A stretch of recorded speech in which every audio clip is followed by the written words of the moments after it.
मऊगंज जिला बनने के उपरांत शुरुआती दिनों में जिस तरह से जिला के आला अधिकारियों के द्वारा जन सुनवाई की खिल्ली उड़ाई है, इसका उदाहरण जिला मुख्यालय की नगर परिषद है, जहां पर शिकायतों को ताक पर रखकर मनमानी की गई और स्थिति ये हुई कि बात सरकार तक पहुंची और लापरवाह सीएमओ महेश पटेल और उपयंत्री राजेश सिंह पटेल दोनों को निलंबित किया गया है। देखा जा रहा था कि मंगलवार के दिन सैकड़ों लोग जिले के कोने कोने से भ्रष्ट व्यवस्था से परेशान न्याय की उम्मीद लिए अपना काम छोड़कर कलेक्टर की जन सुनवाई में आते रहे। एक एक पीड़ित फरियादी अनेकों बार शिकायती आवेदन लेकर जन सुनवाई में तत्कालीन कलेक्टर अजय श्रीवास्तव को आवेदन देकर थक चुके थे। स्थिति ये हो गई थी कि लोग जन सुनवाई में आना ही बंद कर दिए थे।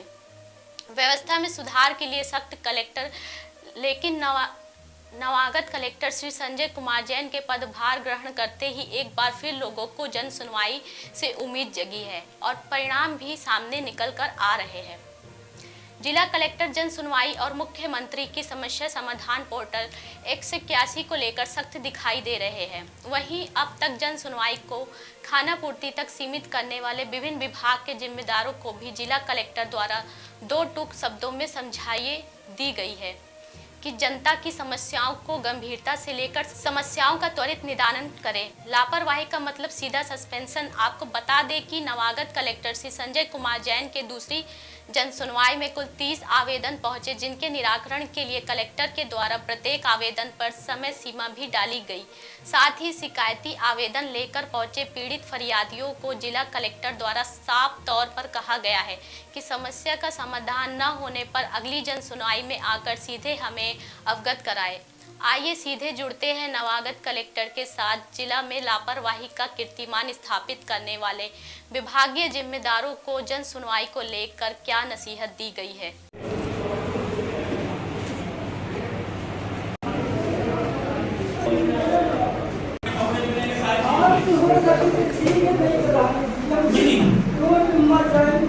अरे वो सब मिल रहा है तो पेंशन की जरूरत नहीं पड़ेगी, कोई खर्चा कुछ नहीं करना, सब मिलेगा फ्री में वहाँ। कहाँ की सड़क कराओ, प्रधानमंत्री सड़क योजना वाले आए, PMGSY वाले, मोबाइल नंबर दे दो अपना, दे दिया इसको लिखवा दो।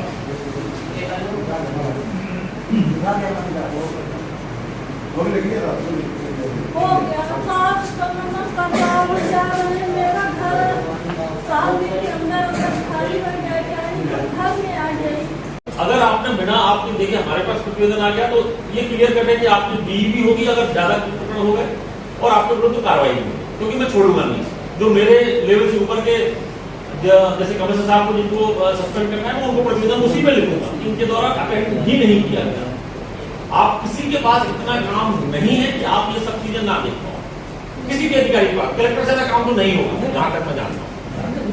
इसके बाद भी मैं अगर सारी शिकायतें 3000 शिकायतें पर डे देख रहा हूँ और उसमें से मुझे लग रहा है 2600 शिकायतों में आपने प्रतिवेदन ही नहीं डाले हैं।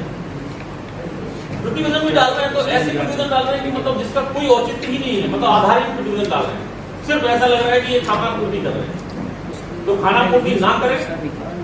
अगर जिले में अधिकारी कम है, ये समस्या है, लेकिन और कम हो जाएंगे, ये फिर मुझे इससे कोई प्रॉब्लम नहीं, मैं कार्रवाई करूंगा। जो मिले मैं आरोप पत्र बनवाऊंगा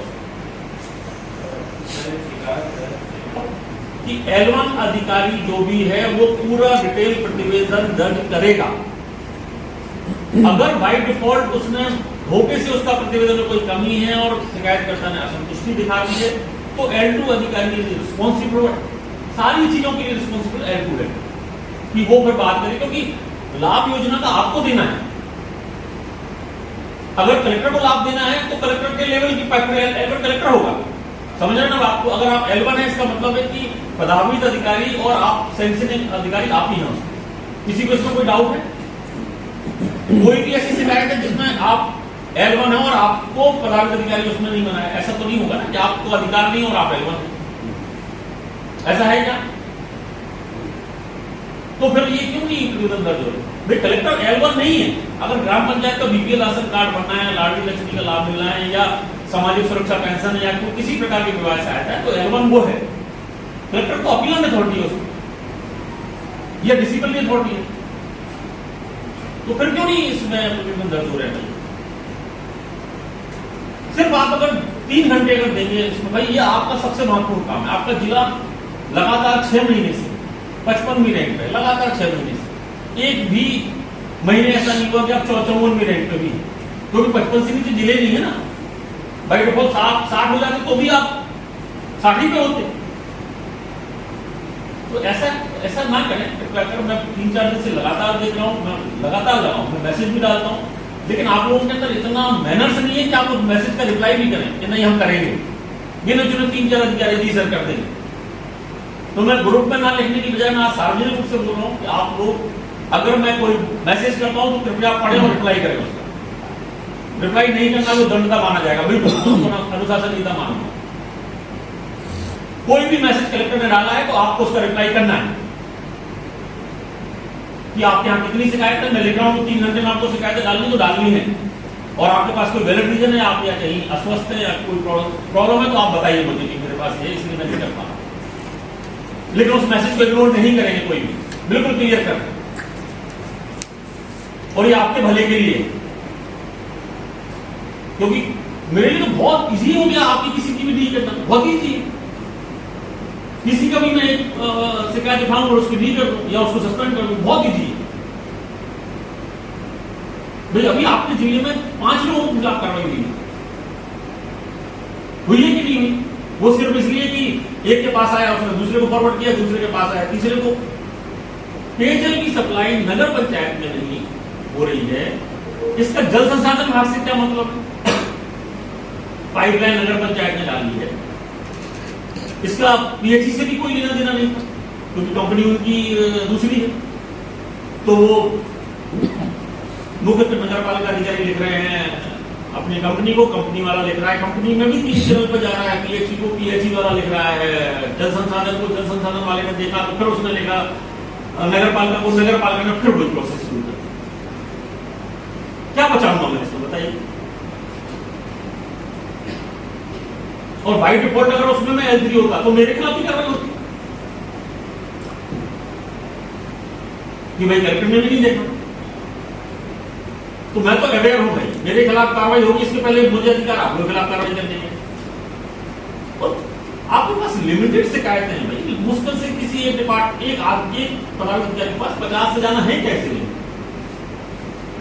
अगर हम उसका बाइफरकेशन देखें, सिर्फ मैं अकेला हूं जिसके पास 3500 है, बाकी तो सबके पास क्यों धीरज कहां है?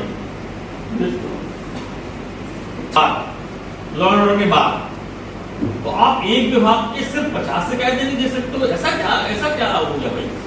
या तो आपको नौकरी का डर नहीं, या फिर इतना पैसा है कि आप लोग तो चिंतित ही नहीं कि हो जाएंगे सस्पेंड, हो जाएंगे। भाई सस्पेंशन सोशल पनिशमेंट तो होता है ना अगर कोई कार्रवाई हुई, ये नहीं होता है? बताओ ये सब क्या होता है? अगर किसी के खिलाफ कार्रवाई होती है, कोई सस्पेंड होता है तो क्या पनिशमेंट होता है? सोशल पनिशमेंट ज्यादा होता है। आप घर से निकलने में लेकर काम नहीं कर रहे थे इसलिए हो गए, क्योंकि आपको जरूरी नहीं है कि आपके सब दोस्ती हो, सुख जिंदगी हो। तो कृपया करके भाई इतनी सी चीज के लिए भी मुझे बार बार बोलना पड़ रहा है जब से आया हूं। भाई 55वें नंबर पर तो नहीं आना है, ये भूल जाए आप। ये बताओ सौरभ कि कोई ऐसा L1 है जिसके पास 50 से ज्यादा शिकायत है? L1 अकेला ऐसे नहीं हो, क्योंकि जिले में अलग अलग जैसे अलग अलग डिपार्टमेंट है तो उनके पास अलग अलग होंगे। L3 के अलावा कोई जिसके पास L3 से ज्यादा शिकायत होंगी, किसी के पास 3 बैंकों में शिकायतें हैं क्या? किसी एक पदार्थ मतलब 3 मतलब 100 से अधिक किसी के पास नहीं, मेरा दावा है। किसके पास है? मार्च माह में 200 से अधिक केवल मार्च माह में था, और बाकी 50 दिनों से अधिक तीनों तहसीलदारों के पास 300 से अधिक। तो निराकरण करो उसका। रेवेन्यू में तो सबसे ज्यादा देखना चाहिए, रेवेन्यू में आपको सबसे ज्यादा देखना चाहिए। एसपी साहब लगातार लगे हैं, लगातार मैं देख रहा हूँ। रात में जब भी मुझसे बात करेंगे हमें सीएम हेल्पलाइन की चिंता है। थाना प्रभारी थोड़ा सा ग्रेड ऊपर आपका और उनका 50-50 का हो रहा है, आपको तो 100 से ज्यादा करना चाहिए पढ़े, तो आप एकदम लग जाइए, नहीं तो ये सीआर की अलग होगी और कार्रवाई अलग होगी। अगला वर्क डिस्ट्रीब्यूशन जो भी होगा ना वो इनकी सीएम हेल्पलाइन के उस पर होगा। नहीं तो मैं जूनियर को सीनियर बनाऊंगा, सीनियर को जूनियर, बिल्कुल क्लियर कट। तिवारी, आज जन सुनवाई में किस विषय को लेकर आए थे आप? अरे हमारे बहुत विषय हैं, 4-5 विषय को लेके आए थे। विगत 5 साल से चल रहा है। एक सरकारी रास्ता है, उसको ये जो ढाबा तिवरियान तहसील हनमना में है, वहाँ पे कुछ सरहंग लोग जो हैं, जो सरपंच भी है, उनका बड़ा परिवार है, उनकी तहसील हनमना में जो है ना 2-3 गाड़ियाँ भी चलती हैं और एसडीएम इन सबसे अच्छे ताल्लुकात है, उसके दम पर कुछ सरंगई करके पूरे अतिक्रमण किए हुए हैं और सरकारी रास्ते में अतिक्रमण किए हुए, निजी भूमि में अतिक्रमण किए हुए हैं, हमारे मेड़ों में अतिक्रमण किए हुए हैं। जो भी आदमी वहाँ जाते हैं उसको डराते हैं, पटवारी और आरआई को करके पूरा जितना है अभिलेख उसको जो है ना। इससे पहले आपने कलेक्टर साहब को आवेदन दिया था? हाँ, कई बार विगत 3-4 सालों से हमने कलेक्टर साहब को दिया, तो कई बार उनने निर्देशित भी किया, जो है ना एसडीएम हनमना को भी निर्देशित किया और तहसीलदार कुमारीलाल पनकाव जी को भी निर्देशित किया। लेकिन ये सब लोग मिली भगत है, पूरे लोग एकदम, इनका एक पूरा मिला जुला है तंत्र जो है ना, इन सब लोगों के बसीभूत है। आम आदमी के जो है ना कोई भी किसी भी प्रकार का जो रहती है उसकी कोई सुनवाई नहीं हो रही है, किसी भी प्रकार का कोई निराकरण नहीं हो रहा है।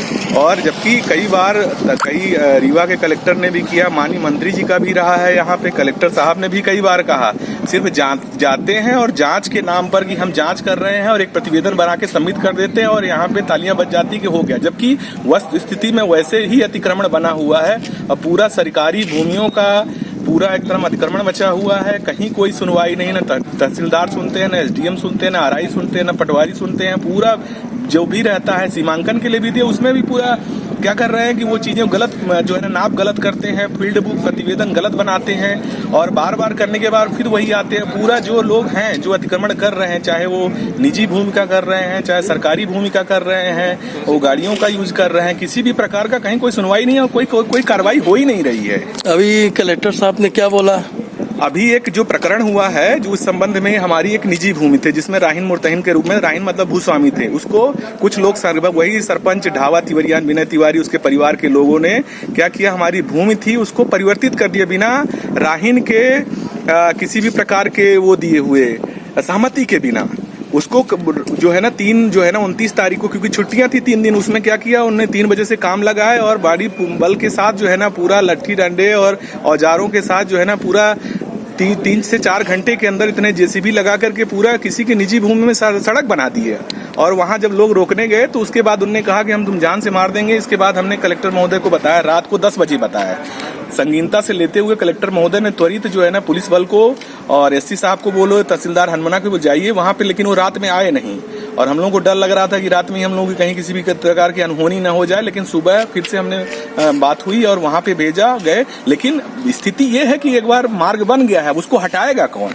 क्योंकि अतिक्रमण हो गया है, यथा स्थिति मेंटेन करना थोड़ी है कि जैसा स्थिति थी उसमें इस तरह से जो है ना दस्तावेजों में विलोपन करता रहेंगे, कूट रचित रचनाएं करते रहेंगे और इस तरीके से जो है मेन जिसकी भूमि वो परेशान होता रहेगा और फिर यहाँ अदालतों के चक्कर लगाएगा। ये नहीं है कि जो किया है उसके ऊपर दंडात्मक कार्रवाई हो, और साथ ही साथ उस जो अतिक्रमण करके बनाया गया है उसको उनके हिसाब से अनुशासनात्मक दंड। अभी जन सुनवाई में आप आए तो कलेक्टर साहब ने क्या आदेश दिया? अब कलेक्टर साहब ने यही कहा है कि लिख के दे दिया है, कोई सुना तो गया ही नहीं है।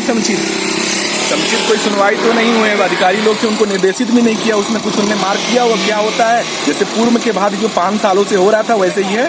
स्थिति तो वही है ना, आम आदमी परेशान है, कहीं कोई सुनवाई नहीं हो, जो संबंधित अधिकारी है वो मस्त हैं। बिहान हॉस्पिटल एंड रिसर्च सेंटर आपके अच्छे स्वास्थ्य हेतु समर्पित सर्व सुविधा युक्त हॉस्पिटल। बिहान हॉस्पिटल में स्त्री रोग, कैंसर, मेडिसिन एवं कैंसर सर्जरी, यूरोलॉजी, न्यूरोलॉजी, हृदय रोग, ऑर्थोपेडिक, जनरल मेडिसिन, बाल चिकित्सा, जनरल एवं लेप्रोस्कोपी, प्लास्टिक सर्जरी संबंधित सभी बीमारियों के उपचार की सुविधा उपलब्ध है। बिहान हॉस्पिटल में emergency ambulance, pathology, pharmacy, dialysis, 2D echo, छाती की जांच, सोनोग्राफी, पीएफटी, फेफड़ों की जांच, फिजियोथेरेपी की सुविधा उपलब्ध है। विहान हॉस्पिटल में मेडिक्लेम इंश्योरेंस, कैशलेस सुविधा, आयुष्मान भारत कार्ड धारी को सुविधा उपलब्ध है। विहान हॉस्पिटल में 24 घंटे एम्बुलेंस की सेवा उपलब्ध है। हमारा पता है NH7 होटल लैंडमार्क के पहले रतहरा, रीवा। अधिक जानकारी के लिए संपर्क करें। Helpline number 9074 5146 14।